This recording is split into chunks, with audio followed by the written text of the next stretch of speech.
Hello,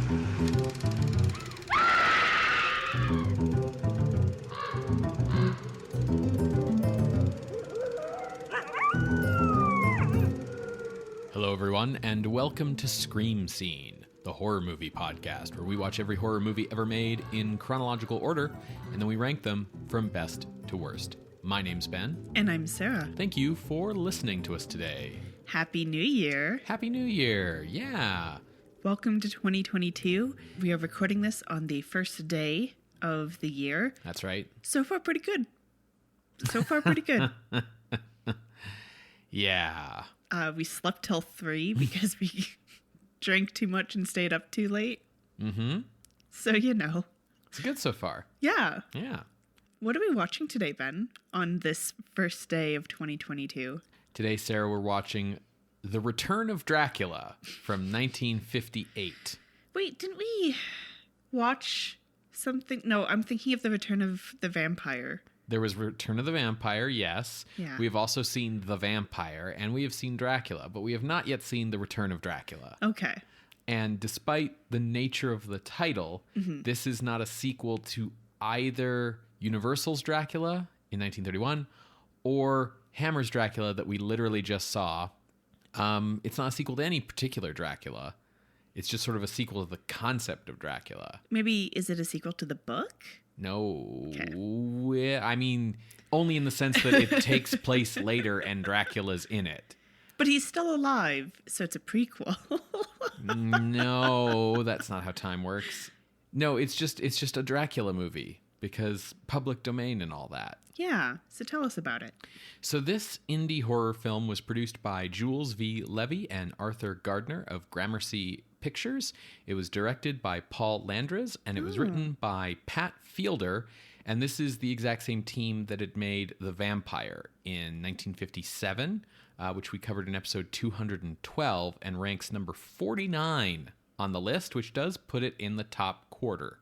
Now, that was a science vampire, right? That's right. Yeah, he takes these pills and yeah, cool. Because I was about to propose maybe this is supposed to be a sequel to that, but no, it definitely can't be. It's not. No, it's definitely Dracula. Yeah. Now that film had been released on a double bill with The Monster That Challenged the World from this same production team.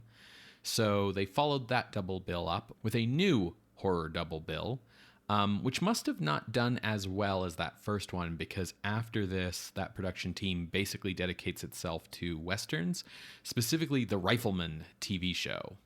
Like Mr. Rifleman and his Rifleman family? No. No, he's a rifleman in the way that he has a rifle and he's a man. Now, you might be thinking, Ben, is this some sort of cheap cash-in on Horror of Dracula? And to that I will say, here's some dates. You decide. Okay. So Horror of Dracula had been shot in November through December of 1957 and was released in the UK on May 21st, 1958. While Return of Dracula was shot in October of 1957 and was released the same day as Horror of Dracula in the US. I think that they started making Return of Dracula, heard about Horror of Dracula, and was like, we will shelve this until that movie comes out so we can compete with it, or rather be like the knockoff version. Potentially. So I don't think it was originally designed to be, but it became that. Potentially. Definitely it's more of a mockbuster situation. Transmorphers, yeah. Yeah, or the kind of thing where you had Armageddon and Deep Impact in the same year, or The Illusionist and The Prestige. One of those kind of situations, rather than this was successful, let's cash in. Starring as Count Dracula is actor Francis Lederer, who would later say that he hated making this movie and that his agent had tricked him into it. He was born in 1899 as František Lederer in Prague, and he grew up in extreme poverty, working in a dry goods store. He first got hired into theater as a background extra for a play, basically playing himself, like just a stock boy in a dried goods store. But he was fired from that play when it was found that he was like upstaging the main cast too much by being more interesting than them. He must have been a really good stock boy then. He fought in the Austro-Hungarian Imperial Empire in World War I and studied acting at the Academy of Dramatic Art in Prague. And from there began appearing on stage in sort of touring productions throughout Eastern Europe. In the late 1920s, he began appearing in German films under the name Franz Lederer, most notably with a role in G.W. Pabst's Pandora's Box in 1929. He then made his way to London's West End for theater and then Broadway in New York, performing on stage, now under the name Francis. The rise of anti-Semitism in Germany led to the Jewish actor deciding that he would remain in the United States rather than return home. He began appearing in Hollywood films in 1934, initially in heroic roles, but as World War II began, he switched to villainous parts, often playing Nazis. He continued to act on stage as well throughout his career. His final theatrical film role was in 1959, but he continued to appear on television afterwards, including a 1971 episode of Rod Serling's Night Gallery, where he reprised the role of Dracula. So he didn't hate this movie enough to not come back to the role. Interesting. Later in life, Lederer and his wife, Marion, became highly involved in real estate, community beautification, Los Angeles politics, and philanthropy. Lederer served as the Parks and Recreation Commissioner for the city of Los Angeles and started up acting schools in LA and Washington, D.C. Him and his wife promoted UNICEF and worked on humanitarian efforts until his death at age 100 in 2000. 100. Good job, Francis. Yeah, absolutely. Our lead actress here is Norma Eberhardt, who was born in New Jersey in 1929. She was discovered by a fashion photographer when she was 17 because of her heterochromia. She has one brown eye and one blue eye. She signed to an agency and began appearing in billboard advertising campaigns. She began getting offers for film and television roles because of those billboard advertising campaigns, and in 1951 she moved to Los Angeles. By 1955, she had married French actor Claude Dauphin, and her most famous role was in 1958's Live Fast, Die Young, a teen Beat Generation crime noir movie that became a successful cult film. Decades later, guitarist Slash would wear a Live Fast, Die Young t-shirt on tour, which had Eberhardt's likeness on it, which she found to be highly amusing. Sure. And she passed away in 2011. Okay.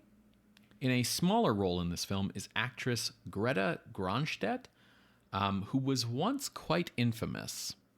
She was born in Scandia, Kansas in 1907 to a family of Swedish immigrants, and her family moved to Mountain View, California in 1920. At the age of 14, she shot her 17-year-old boyfriend with a gun she had borrowed from a friend. Her story was that she had been walking from her home to a school dance or something, late at night through the countryside. So she had borrowed a gun because she didn't feel safe. And she'd had a tiff with her boyfriend at school earlier. And he had come and found her and was asking her to make up with him, and have things back the way they were. And she was not agreeing to this.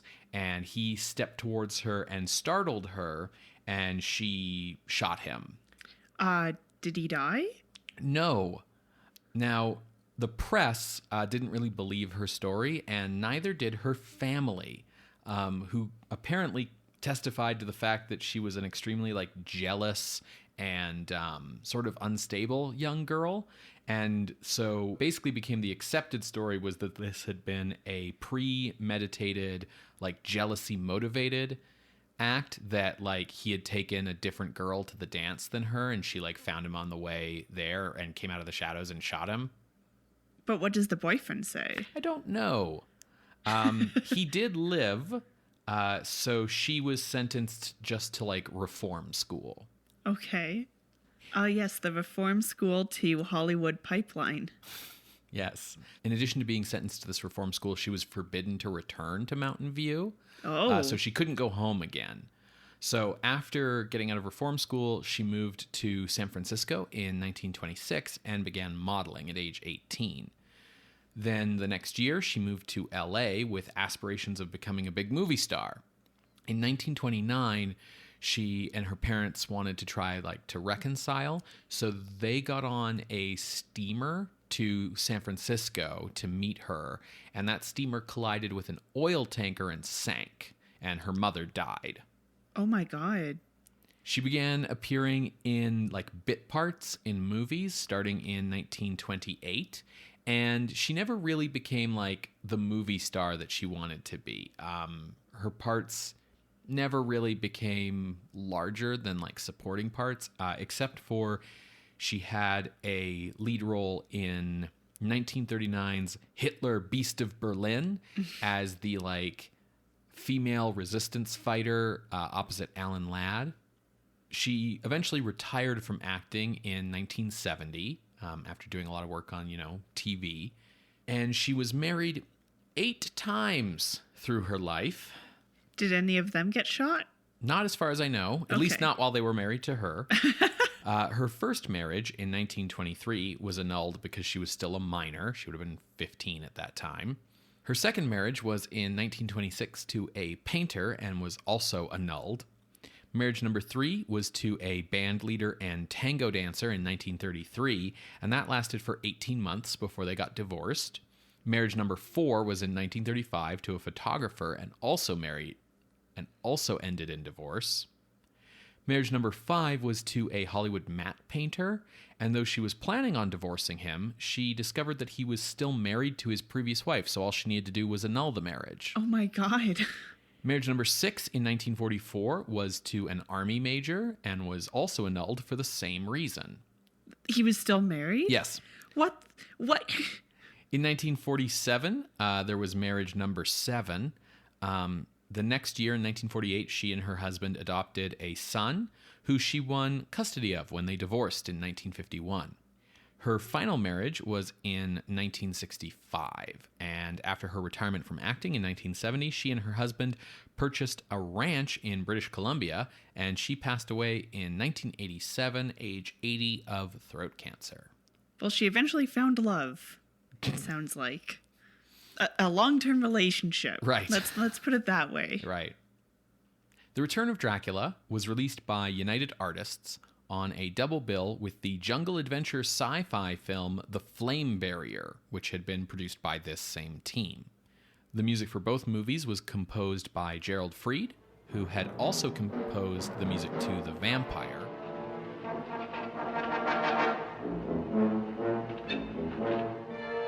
As well as the first 4 films of Stanley Kubrick, including Paths of Glory most recently.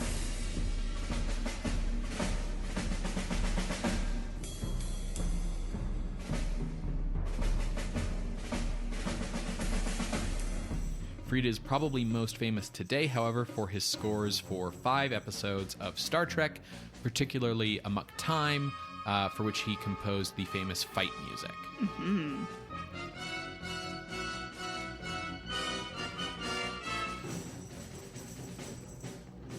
The Return of Dracula got negative reviews, such as the LA Times, which said, quote, "It could have been put off indefinitely and no one would have ever known," unquote. Oof. When these 2 films were released in the UK, they were separated. They weren't on the same double bill. The Flame Barrier would see release with a U for Universal certificate, meaning anyone can come see it, while Return of Dracula was delayed there until a September 1958 release, rated X and retitled The Fantastic Disappearing Man. Huh. Basically, to bury it so that it wasn't in competition with Hammer. Yeah. Not that they really needed to worry about that, because Horror of Dracula was such a huge box office hit that basically no one noticed this movie came out. Yeah, but when, they both have the word Dracula in it. Yeah, you don't take chances. You shoot your competition in the kneecaps. Now, Return of Dracula was released by MGM on DVD as part of their Midnight Movies series on a double feature with The Vampire. So if you want to watch it, that's what you got to do. Find that DVD. And if you do, that means you'll at least have The Vampire. Right. But I mean, hopefully The Return of Dracula is good. You're going to hear a brief musical interlude, and when we come back, we will discuss the film from 1958, directed by Paul Landres. See you on the other side, everybody.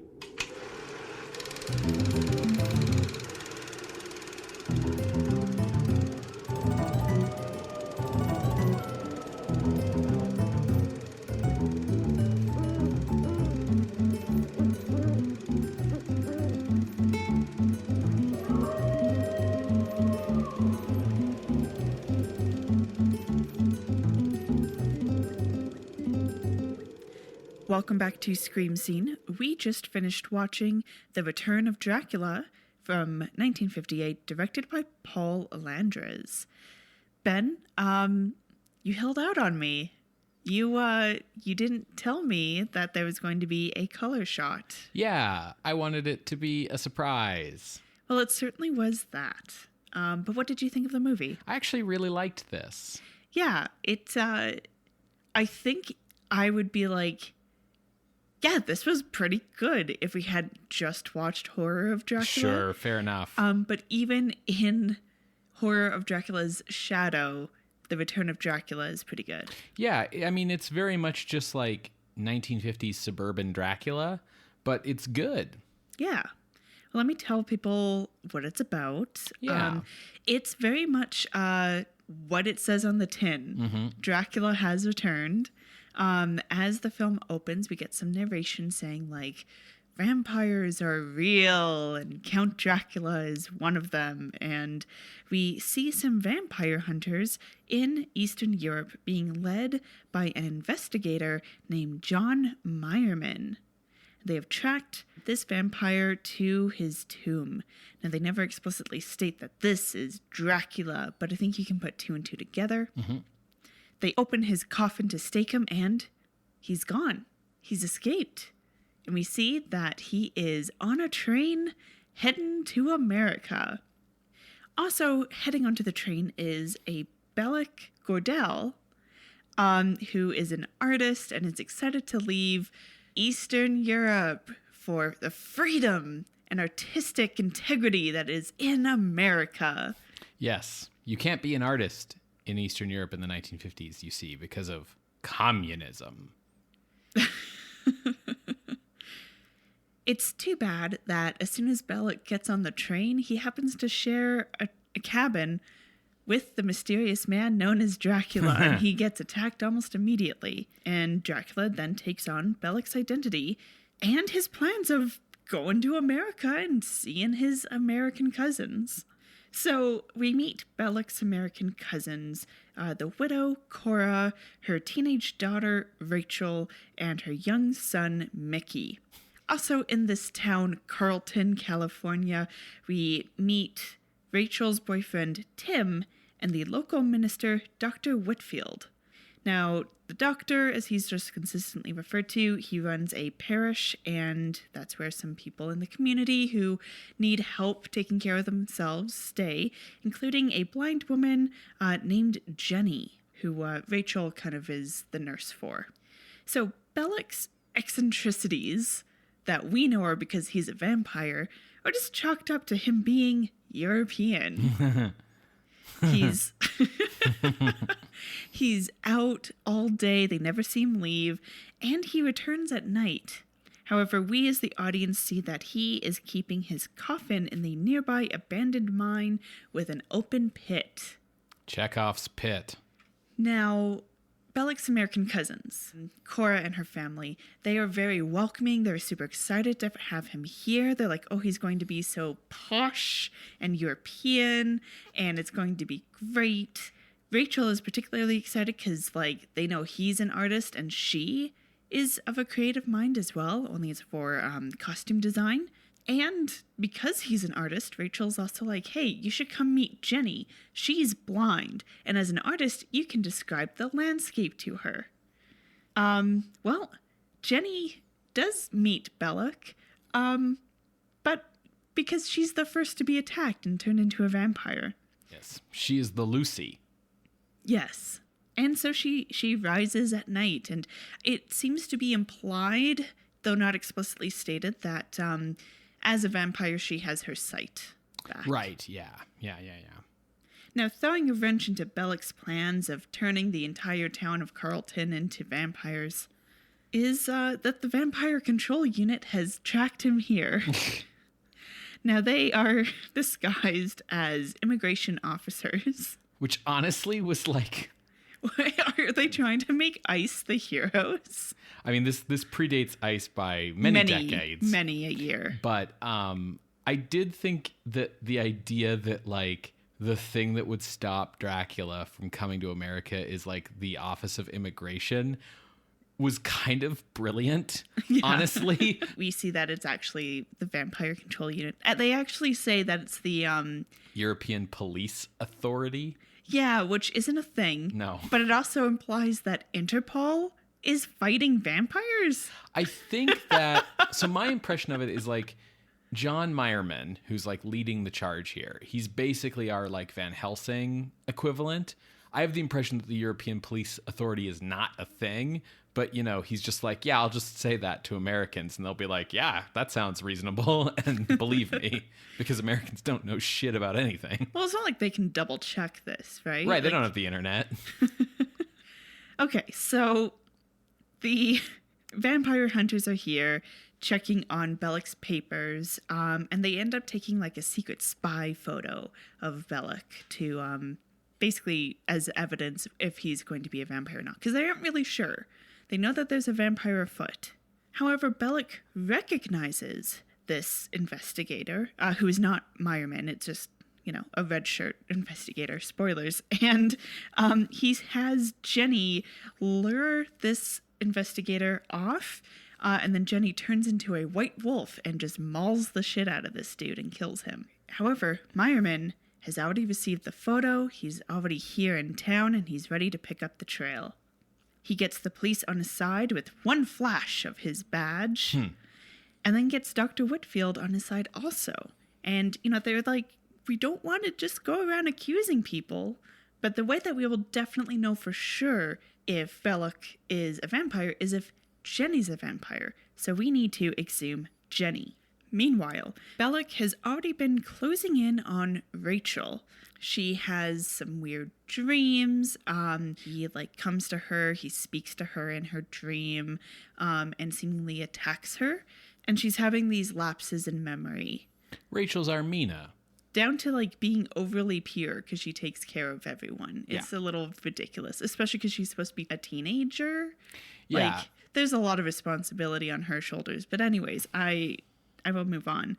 Now, the day after this attack on Rachel, there is the Halloween dance at the parish, and Rachel meets Investigator Meyerman and Dr. Whitfield, and they're like, hey, stay away from Bellic, and then she overhears them talking about exhuming Jenny, and so she, in her hypnotized state, goes to go to Bellic in the cave.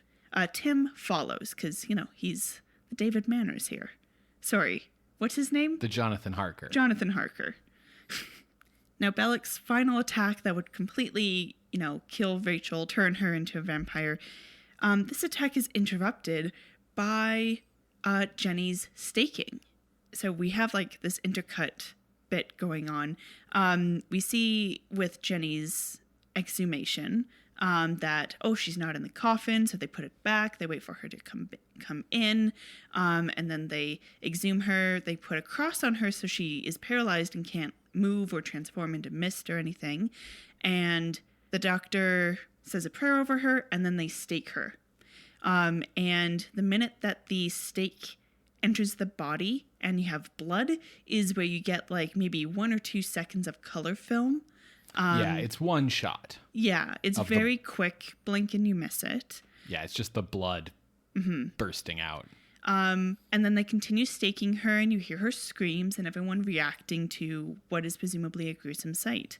Cut back to the cave, and Bellic is also reacting, as if he's the one being staked, but it's clearly, like, because of a psychic link or whatever. Yeah. that allows Rachel to get away, run nearly out of the cave, and into Tim's arms. He takes the cross pendant that she has and uses it to try to get Bellic to stay away. Tim does almost get completely hypnotized because he's useless, but they do manage to like snap him out of it. And they drive Bellic back with the cross, and he ends up falling into the open pit, Chekov's pit, and he gets staked from the debris that's at the bottom. And he turns into a skeleton. The end. Yeah, this movie's got the, Universal style ending where we've staked the vampire, so the movie's over. Yeah. Yeah. So the plot, we've heard this kind of thing before. It's a very like paint by numbers thing. It's very Dracula. It's very Dracula. But I do like that they've kind of reshuffled things a bit here with us being in the American suburbs, and that Meyerman helps stake Jenny, and that's cool. But in terms of actually defeating Dracula Bellic, it is just like a happenstance. He actually has no effect on that. Mm-hmm. So it kind of made it feel like the characters were really still in peril rather than having the like all-knowing expert by their side. Yeah, mitigating that sort of hero Van Helsing thing from Horror of Dracula. Yeah. So Francis Lederer may not have liked making this movie, but I think he's a good Dracula. He's got the authentically Eastern European thing that Lugosi had, but he also has this very like disarming quality where like he's sort of charming in a low-key kind of way. Like he has charisma more than just like, it's not so much that he's sexy, right? Or like a kind of like Lothario or anything like that. He's just kind of charming. Yeah. In a likable sort of way. The other thing I noticed is this is a Dracula who doesn't really have a sense of tragedy about him. Like, it sucks that he's constantly on the run, getting pursued down through the centuries by like vampire hunters, and having to move everywhere and being alone and so on. But he's really like bought into the vampire thing. Like, being a vampire isn't a curse for him that he has to bear. He's like, telling Rachel like, no, like the world is shitty and bad and dumb and terrible, and the only way you like win over that is by just like voluntarily dying, so that we will live forever as undead creatures, because then nothing can hurt us. Yeah, it's a very neat way of showing the seduction of the dark side. Yeah. And I really liked that it was different for Rachel than the seduction for Jenny. Because with Jenny, it was a seduction of like, you'll be able to see, and you can see me right now because of the telepathic waves. But like, it was just a very interesting way of showing how the average person can be seduced into wanting to be a vampire. Sure, but there's also definitely like some hypnosis mind control going on here. Absolutely. And it's definitely not what we saw in Horror of Dracula, where like they really want it. Like, it's clear that this is still horror. Like, the moments where Jenny or Rachel regain their faculties, they like realize they're in a horrific situation and like start screaming and stuff, right? I think the rest of the cast does their jobs well. But Lederer is really like the strong core of the movie. I don't know if anyone's bad, but just like most of the other characters aren't very interesting. I will say Rachel has some good screams and has some good faces. Like good, shocked and horrified and hypnotized. And yeah, she does some good faces. The stylish black and white cinematography from Jack Mackenzie looks pretty good for an indie flick like this. And I think it works really well with Landres's direction to form kind of like an oppressive, malevolent atmosphere in the movie. The color shot of the stake being driven into Jenny's heart is, a cool surprise, but I think the rest of the movie looks good enough that it doesn't necessarily need it. So it's a blink and you miss it, as I said. And it does give a level of impact because you aren't expecting it. And of course, it happens right as the stake goes in. So it really underlines the literal impact of the stake going into the heart. But because it feels so out of nowhere, I was theorizing that it was added in post because of Horror of Dracula. Possibly. Yeah, absolutely possibly. So the nature of it being like one shot means that it would have had to have been spliced in to every single release print, like by hand. You know, if the entire rest of the movie from that point on had been in color, that would have been a lot easier to do because it would just be like, it's the last reel. But the fact that they shot the whole movie in black and white and then there's this one shot that would have had to have been spliced in at the distribution stage, I think gives some credence to your theory. I think this was a last minute addition, especially because, well, I mean, there is some gore in the rest of the movie in the black and white parts. There is a lot of gore, especially for the death of Belek the vampire. Like, it's bloody and it's all black because we're black and white, but the movie isn't gory or bloody up until the stakings.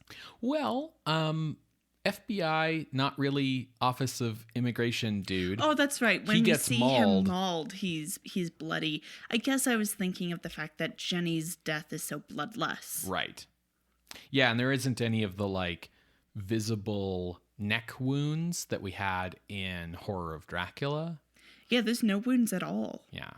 I think for me personally, the real like glue holding this movie together and making it work is actually Gerald Fried's dramatic score.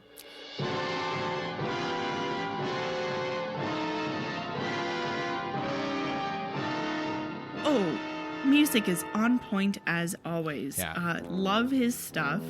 If you are a person who is familiar with original series Star Trek, as always, you'll be able to like hear certain themes that he will bring back when he does that project. Absolutely. But for the most part, he's riffing off of Dies Irae from Hector Berlioz's Symphonie Fantastique. Yes.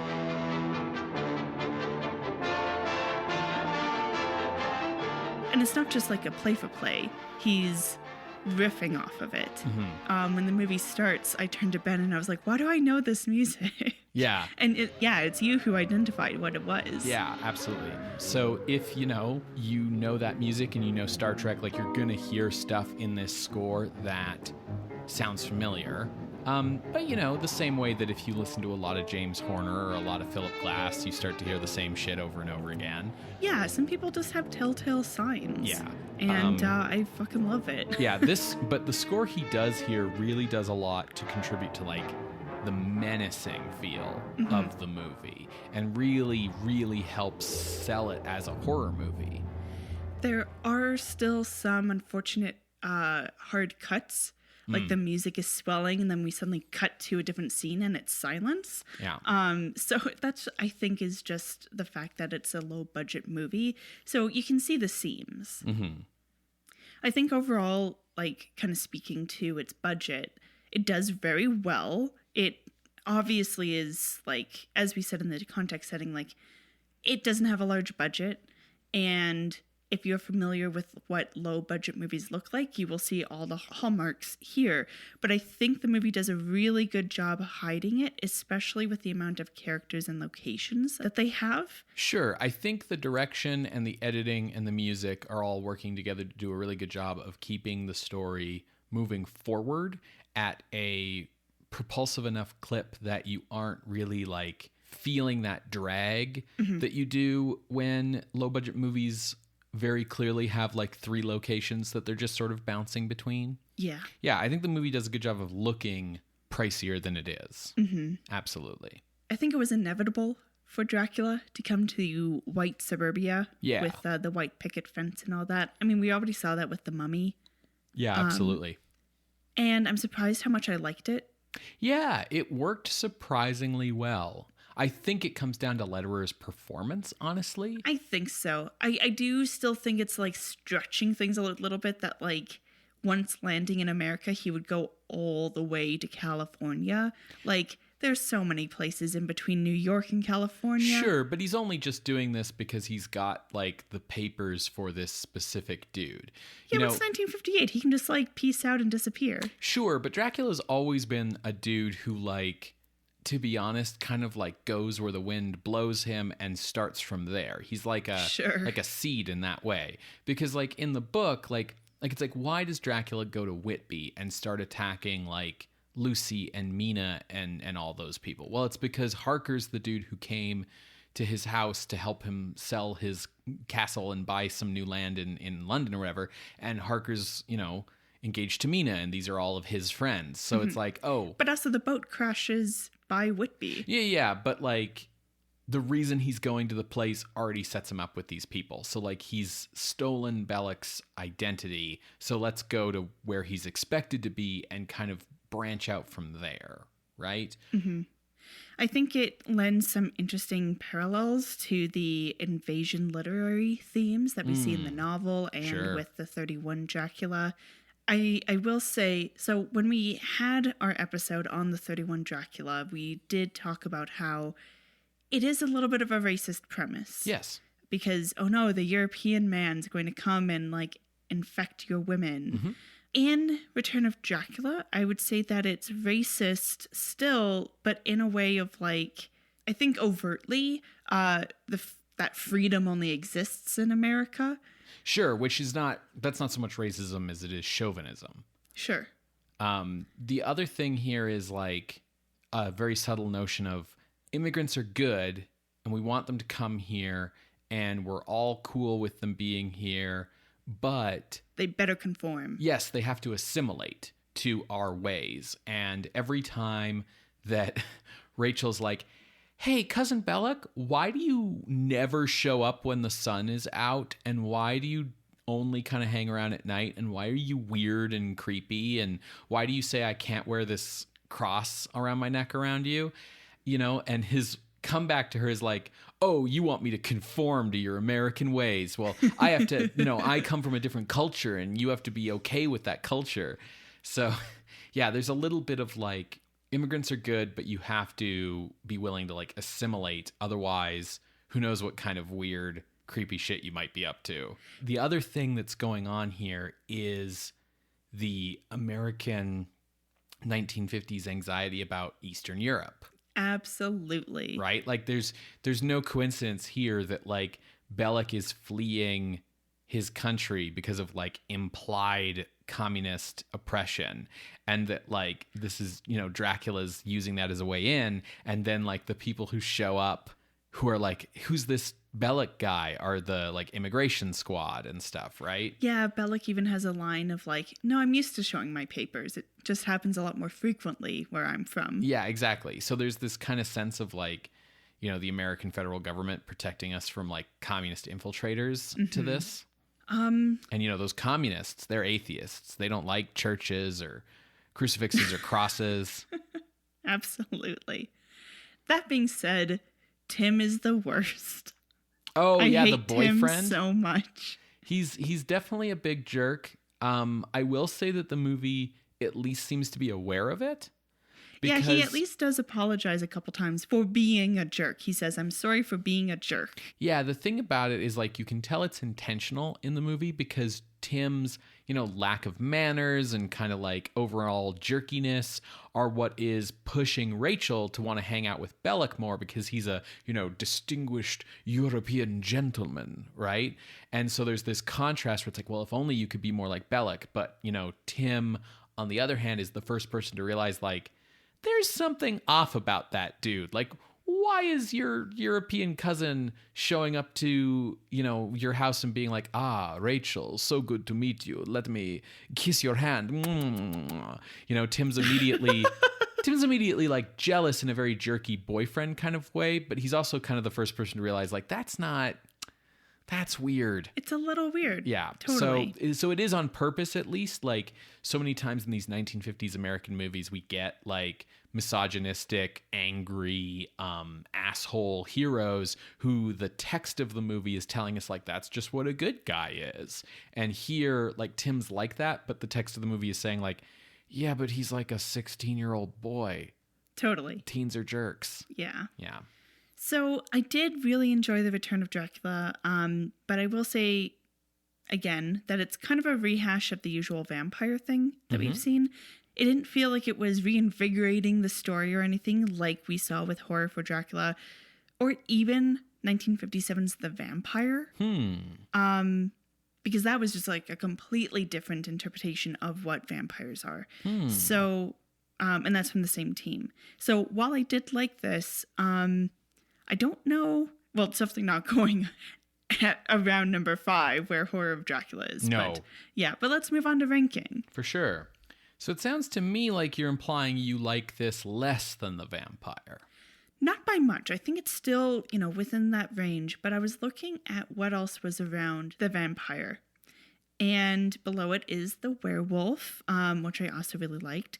But then, you kind of look down and Dementia is at 54.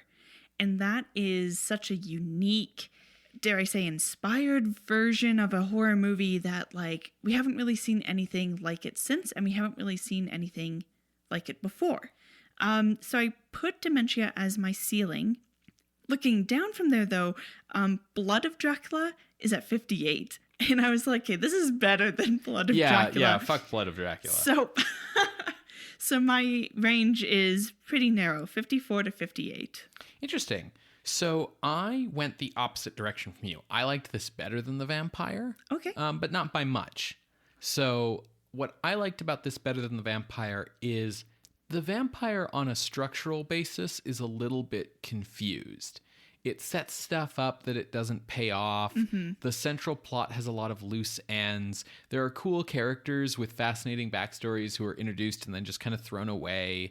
So it's a little messy, despite doing some cool, unique things. It also has an element of the vampire being a werewolf figure in that he is tragic. He's kind of a Jekyll and Hyde vampire as well, where he transforms back and forth, and it's like, no, get away from me before it's too late. So I like this better than The Vampire. Right above The Vampire, we have stuff like I Was a Teenage Werewolf, which is iconic and good, but like kind of silly. Yeah. And Back from the Dead, which has really interesting ideas, but maybe doesn't pull them off as elegantly as it could. Above Back from the Dead is The Queen of Spades with Anton Walbrook and some really stylish filmmaking. And this is not as good as The Queen of Spades. So my range was 47 to 49. Real narrow. So if we look between The Vampire and Dementia, which is the space between our ranges, we've only got 4 movies to consider in that space. The Werewolf, The Maze, Dead of Night, and El Hombre Sin Rostro, The Man Without a Face. Right, that one was very surreal and nightmarish. Psychological, definitely. It was, because it's Fight Club. It's film noir Spanish Fight Club. Yeah, and of course, I love The Maze for its gothicness. Frog Boy lives forever in my heart. I love that movie, probably more than you. Yes. It just occupies a space for me. And then we have Dead of Night, which of course is the anthology with a very strong ending story, some pretty good stories in the beginning, and a bad comedy story in the middle. Mm-hmm. It does have that very interesting framing narrative. Yes. Which I really like. I think it's really clever. With the cyclical storyline. Yeah. So I think it's really well done, but I would be willing to consider The Return of Dracula above it, but below The Maze. And the reason for that is I'm thinking about the very strong visuals that were in The Maze, the very cool, makeup or costume for Frog Boy. That movie is also fairly tight in terms of, following up on all of its loose ends. Dead of Night really stumbles with that comedic bit. But, it's also something where, that was an established comedy team at the time, and maybe if we were British people in 1947, we would have been like, these guys, we like these guys. But this is best horror movie. Yes, I know. What do we think about this versus The Abominable Snowman? I was really torn about that. I think Abominable Snowman handles its pacing and tension a lot better than Return of Dracula. Return of Dracula is doing a pretty good job, but it definitely relies on Gerald Fried's music and score in order to really achieve it. That's fair. I really like the horror in Ghost Story of Kasane Swamp, but that movie does have the thing where like the start is very horror and the end is very horror and the middle is very soap opera. So what about Beneath the Abominable Snowman but Above Kaiden Kasane Gafuchi? Does that work for you? Yeah, I like it. Because I would agree that Return of Dracula does manage its tone throughout. Yes. And doesn't have this like bookend feeling that we are identifying with a bunch of movies in this area. Yeah. What I really appreciated about Return of Dracula is once we got to 50s suburbia, we didn't have to spend like a ton of time on Leave It to Beaver bullshit. Yeah. Like we immediately kind of got to vampire business. You know what I mean? For sure. And it definitely is a Leave It to Beaver like television show kind of suburbia. Yeah. An image of suburbia. But fuck, Rachel's like, she's going to be scarred for life from this. Yes. Yeah, absolutely. I feel like the difference between the Mayberry family in this movie and like the 50s sitcom family is that Rachel's dad is dead. Yes. And so there's almost like an implication that the thing that makes them vulnerable to Dracula's attack is that like father isn't there to know best. Oh, shit. Yeah, because Cora explicitly says, it'll be so good to have a man in the house again. Right. Exactly. Oh, fuck. I didn't even think of that. Yeah, so it's very much a movie that's like in favor of like 1950s morality and like structure of the home. Right, exactly. And, you know, American values. Yeah, 1950s American values of nationalism and patriarchy. Yeah, exactly. That's the real horror movie. So where are we ranking this, sorry? We are ranking this at the new number 56, Beneath the Abominable Snowman and Above Kaiden Kasane Gafuchi. So into that slot goes The Return of Dracula from 1958, directed by Paul Landres. If you would like to see this list, you can go to our website, screamscenepodcast.tumblr.com. There you can find links to the many episodes that we have mentioned today, as well as our appeals box. If you would like to contest this or any other ranking, you can drop us a line through our Ask box on Tumblr. You can email us at screamscenepodcast@gmail.com or talk to us over Twitter @_screamscene. Scream Scene updates every Wednesday on Apple Podcasts, Google Podcasts, SoundCloud, and Spotify. Subscribe to the podcast using our RSS feed and leave us a rating or a review, which helps algorithms promote the show to other people. Or if you want to take control away from the algorithms and do the promotion yourself, you can do that over social media or even just like IRL by talking to a person. My God. If you have the financial means, we also would encourage you to check out our Patreon at patreon.com/screamscenepodcast, where you can become a patron of the night for as little as $1 a month. Patrons at the $5 and $10 levels get access to regular bonus content, including weekly cut content from past episodes for $5 patrons, and monthly Gothic retrospective articles from Sarah for $10 patrons. Additionally, patrons of all levels get to vote in our monthly horror-adjacent bonus episode polls. Our latest one is up for the new year. See if you can figure out the theme. And that goes towards, everyone getting to hear that bonus episode at the end of the month. So if you want to help steer that conversation, you can over at patreon.com/screamscenepodcast. Right now the poll is like pretty much even throughout all of them. So it's a tight race. It's a tight race, yes. So what are we watching next week, Ben? Next week, Sarah, we are watching Fiend Without a Face. Oh. Which happens to be number 92 in the Criterion collection. Okay, so it's going to be a big deal movie. Probably. That's fair. There's some movies on the Criterion list that are there for a good reason, but aren't like Horror of Dracula, Because, Horror of Dracula isn't on the Criterion list. What you doing, Criterion? Anyways. Fiend Without a Face, next week on Scream Scene. Bye. Bye.